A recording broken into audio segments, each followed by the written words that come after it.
제가 드릴 말씀은 딱딱한 얘기가 아니기 때문에 어려운 글 쓰기보다는 스마트폰으로 말하듯이 녹음을 하고 그걸 풀어가지고 글을 좀 만들었습니다. 제가 이 자리에 있는 것은 아마도 몇 년간 작은 사교교회 설교 목사를 하면서 선생님을 가까이 모신 것 때문 아닌가 생각이 됩니다. 한 5년 되었습니다. 그때는 선생님 건강도 썩 좋지 않으시고 기력도 좀 딸리시고 설교하시는 것이 좀 힘들었던 것 같습니다. 그리고 사교 작은 교회를 보니까 매주 어떤 교수님들이 와 설교를 하시는데 매주 설교자를 구하는 것도 아마 좀 어려웠던 것 같습니다. 한날 선생님이 제게 전화를 주셨어요. 한 달에 한 번만 설교를 해달라. 제가 이제 신학교에 와 있는 것도 알고 계시고 소문을 들어보니까 홍순원 목사는 하는 일 없이 맨날 노니까 시간이 있을 거라 생각을 하셨던 것 같아요. 그런데 사실 저는 주일날 설교 준비하는 것 귀찮아요. 그리고 주일 되면 자유로운 영혼이 돼서 카톨릭 교회도 나가고 정교회도 나가고 이렇게 다녀야 되는데 그런데 선생님이 말씀하시니까 제가 딱 거절하기가 좀 힘들었습니다. 한 달에 한 번이니까 뭐 할 수 있겠지, 알겠습니다 하고 말씀드렸죠. 그런데 몇 달 지나니까 선생님이 또 전화하셔서 한 달에 2번 설교해 주면 안 되는가 말씀하셨습니다. 이런 분 정말 안 되는데 저는 토요일 날 늘 차박을 해요. 조그만 경차를 바닷가에 몰고 가서 자리 이렇게 좌석 젖히고 잠자고 바나 꺼내가지고 밥 먹고 그리고 시골교회 예배 드리고 그리고 하루 놀다가 늘 그런 생활을 하는데 아이고 이거 참 안 되는데 그런데 좀 안 되겠습니다 하고 말씀을 드리려고 그러는데 선생님이 전화를 안 끊으시는 거예요. 한 5분 정도 빨리 끊으셔야 되는데 그런데 또 죄송하게 돼서 예 알겠습니다 하고 또 말씀을 드렸습니다. 그런데 몇 달이 지나니까 이제는 교인 대표가 전화를 하더니 저한테 사교 작은 교회 설교 목사를 좀 맡아달라 얘기를 하더라고요. 근데 이제 저를 설득하려고 그러는지 꼬시려고 그러는지 선생님이 홍 목사는 학문도 되고 설교도 잘하는 것 같으니까 자기 후임으로 교회를 늘 맡아도 될 것 같다. 또 막 그냥 기분은 좋은데 맡을 생각은 별로 없었습니다. 그런데 계속 전화가 오는 거예요. 그리고 이제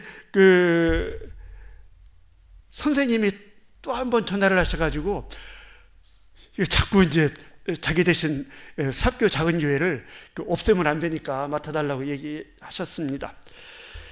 저는 굉장히 좀 영혼이 자유로운 편이거든요. 자유롭고 좀 꼭 뭐 진보적이라고 하는 것보다는 그런 사람인데 어른들한테는 얼마 정도는 유교적인 태도가 좀 남아 있어가지고 제가 선생님한테 이렇게 딱 잘라 거절을 할 수가 없었습니다. 그래서 선생님 생각할 시간을 좀 주시기 바랍니다. 한 달만 딱 생각을 할게요. 실제로 한참 고민하다가 이제 한날 주일 설교 끝나고 선생님과 교우들 앞에서 내가 솔직히 말한다고 이렇게 이야기를 했습니다. 주일날 놀러도 다니고 싶고 그 다음에 또 하나는 대신학자인 김정예 선생님 앞에서 매주 설교하는 게 내가 좀 부담스럽다. 뭐 내가 설교를 잘하는지 못하는지 모르지만은 그래도 선생님 앞에서 매주 설교하는 게 그게 쉽지는 않다.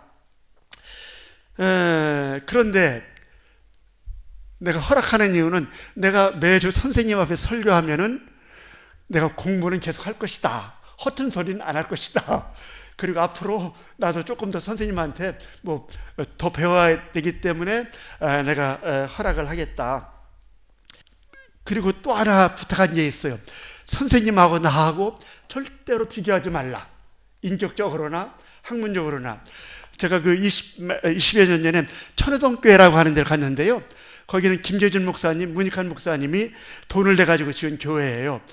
전학성 목사님이라고 하는 성자 같은 분이 하나 있었는데 너무 고결해가지고 제가 그 교회 가서 굉장히 힘들었어요. 왜냐하면 비교를 하니까 제가 뭐 학문도 떨어지지 생활도 이렇게 뭐 좀 떨어지지. 근데 또 이제 그럴까봐 제가 많이 염려를 했습니다. 그러나 이제 설교 목사 역할을 하면서 선생님이 가끔 어디를 가셔야 될 때가 있어요. 이제 몸이 안 좋으셔가지고 자주는 못 다니는데, 그러면 이게 마땅히 차가 없으니까 제가 이제 종종 모시고 다니고 그랬습니다. 사실 저는 학부 때 선생님의 신학 입문 강의를 들은 이후로는 선생님의 책들만 읽었지 한 번도 선생님을 뵙거나 그런 일이 별로 없습니다. 제가 뭐 누구 세배를 가거나 뭐 그런 일이 별로 없거든요. 그러나 매주 선생님을 뵈면서 이제 김영재 선생님은 내 마지막 선생님일 뿐만 아니라 우리 수유리 한신의 마지막 선생님이다 하는 그런 생각을 하게 되었습니다. 오늘 저는 제 이야기에 인간 김영재 선생님이라고 하는 제목을 달아보았어요. 두 가지 뜻이 있습니다. 인간 김영재는 말 그대로 자연인 김영재입니다.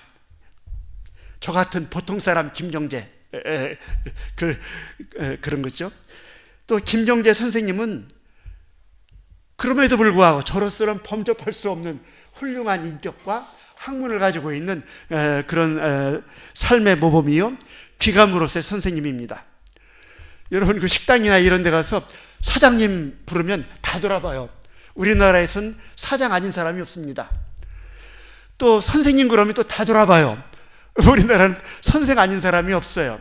그런 선생님 말고 그림자도 밟을 수 없는 그런 훌륭한 선생님, 그런 김영재 선생님을 말하는 것입니다. 모든 것에 양면이 있는데 선생님에게도 양면이 있어요. 먼저 인간적인 면입니다. 뭐 제가 별로 좋아하는 건 아니에요. 몇 년 가까이 뵙고 제가 속으로 느낀 거예요. 물이 너무 맑으면 고기가 없다 하는 말이 있습니다. 물이 조금 투박해가지고요, 해초도 있고 무슨 뭐 진흙도 있고 해야 먹이가 있어가지고 물고기가 오는데, 선생님은 그런 게 없어요.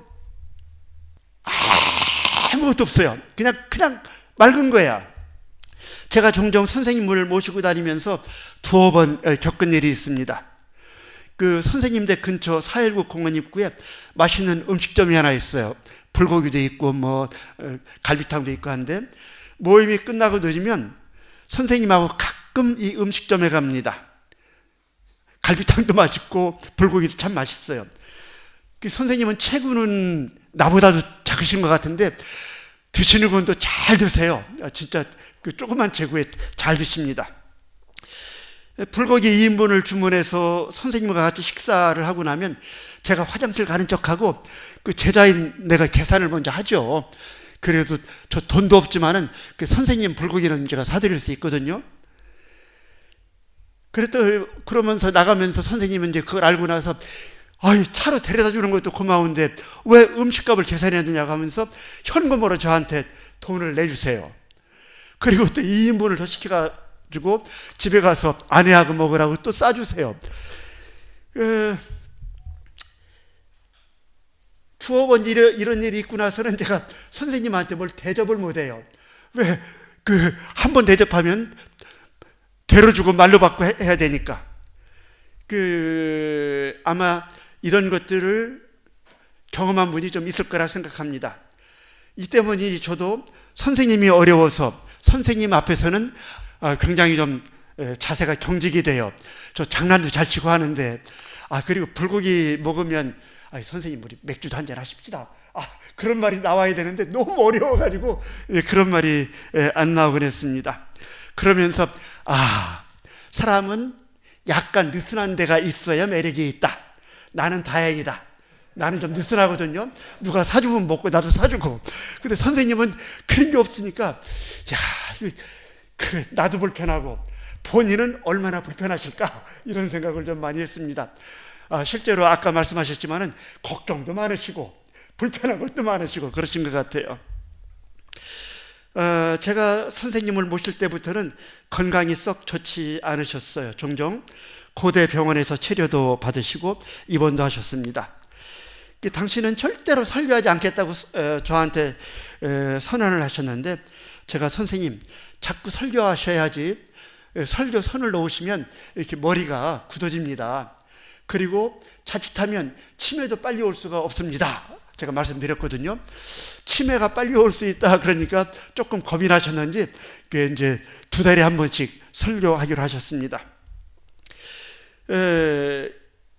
그리고 이제 설교단이나 어쩌다가 이제 강연장 가서 강단에 올라가실 때는 제가 부축해서 올려다 드립니다.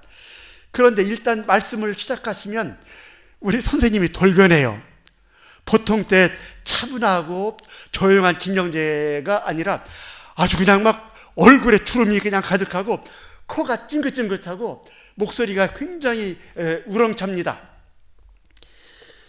그리고 원고에는 없는 원색적인 말이 톡톡 튀어나와요. 저는 한 번도 그런 용어를 쓴 적이 없는데 욕도 잘하시고 아마 최근 3년 동안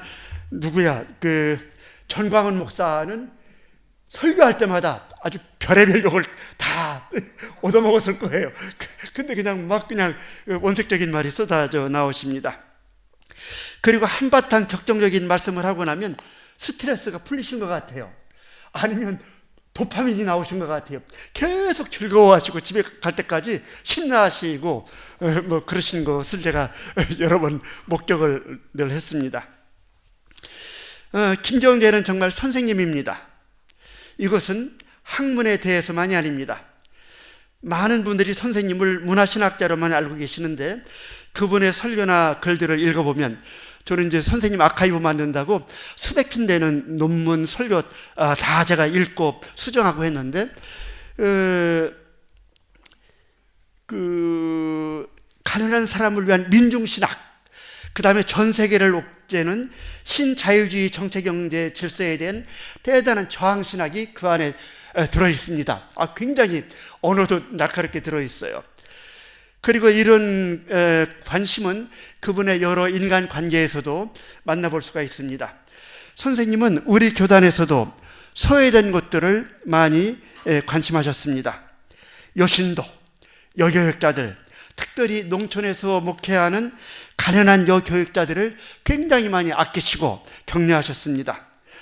종종 명절이나 특별한 때가 되면 지방의 여자 목사님들이 선생님한테 전화해가지고 안부를 묻고 선생님 찾아가지 못해서 죄송하다 이런 얘기를 하는 건 많이 들었습니다. 또한 선생님은 제자들을 가리지 않으세요. 선생님 주변에는 조금 도에 지나친 제자들도 있어요. 도에 지나치다고 하는 거는 말이 많다거나 그런 정도를 떠나서 제가 볼 때는 이거 참 병원에 가봐야 되는데 이런 정도의 주변에 이런 분들이 있는데 저 같으면 자주 전화하고 가면 귀찮아가지고 이렇게 꺼놓거나 할 텐데 선생님은 꼭 받으세요. 그리고 1시간이고 2시간이고 그 얘기를 다 들어요. 그리고 나서는 꼭 격려전화, 위로의 말을 전해주십니다. 명절 때는 종종 제자들이나 지인이 선생님께 과일을 보내거나 뭘 좀 보내는 것 같아요. 그러면 선생님은 한 상자씩 꼭 명절 다음 주일에 저한테 갖다 챙겨주세요. 홍 목사 이거 갖다 먹으라고. 그런데 저는 선생님한테 선물을 드리지 않습니다. 드렸다가 돈도 없는 홍 목사가 무슨 선물이냐 하면서 2배로 또 돌려줄까봐 제가 아예 선물을 안 해요. 아무튼 선생님은 제가 여러 번 집에 갔지만 필요 이상으로 집에 있는 게 없어요. 그저 차 몇 개, 과일 몇 개, 이거 외에는 집에 아무것도 없어요. 책 말고는 아무것도 없습니다. 사실 사모님이 오래전부터 치매기가 좀 있으셨거든요. 교회 목사님은 사모님 때문에 외출을 잘 안 하세요. 그리고 이제 어디 가면은 빨리 돌아오십니다. 사모님을 손수 돌보시기 위해서입니다. 딸도 있고 한데 꼭 자기 손으로 돌보시고 혹시 가스불 할까봐 이런 것들 많이 챙기셨습니다.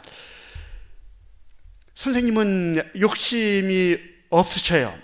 무력도 없으십니다. 무슨 좋은 보직이나 명예를 일부러 가지려고 하지 않으셨습니다.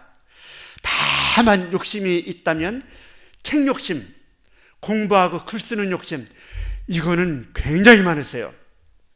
말년에 건강이 안 좋으신 상태에서 사모님 돌보시면서 틸리 신학 되새김을 쓰셨는데 이 때문에 건강이 더 많이 상했습니다.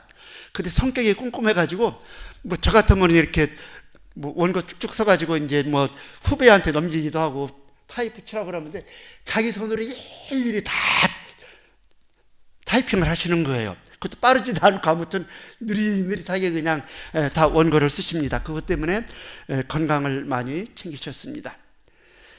눈이 많이 상하셔가지고 나중에는 잘 보이지 않으신 상태였어요. 성격도 지나치게 꼼꼼하셔가지고요. 아무튼 한마디 하면은 걱정. 저한테도 걱정을 많이 하셨습니다. 교인들 걱정도 많이 하고요. 신학교 걱정도 많이 하시고요. 아무튼 간에 그 성격이 대범하게 이렇게 넘어가시거나 그렇진 않으시던 것 같아요. 제가 선생님께 제자로서 드린 선물이 하나 있는데 선생님 서고 설치를 위해서 조금은 애쓴 것입니다. 이번에 논문과 글이 많이 있는데 그 사교 작은교회 교우들이 박근원 박사님 서고를 본 것 같아요. 박근원 박사님 서고도 제가 모금을 해가지고 만들어 드렸는데 우리 김정재 선생님도 아카이브를 하나 만들었으면 좋겠다 그러더라고요. 저는 귀찮아서 하기 싫은데 교인들이 원하니까 제가 한 6개월 밤잠 안 자고 이제 선생님 논문들을 다 챙겼어요. 그 돈은 있는데 대학원생들한테 글을 맡기니까 선생님 언어가 너무 어려워가지고 못 읽어내는 거라. 그래서 제가 다 14권 책을 만들고 그래서 서고를 좀 만들어 드렸습니다. 저는 잘했다고 생각을 해요. 왜냐하면 이제 앞으로 김경제를 연구하는 사람들이 서고에 있는 책들을 보고 공부를 많이 할 수 있을 것 같다는 생각이 듭니다.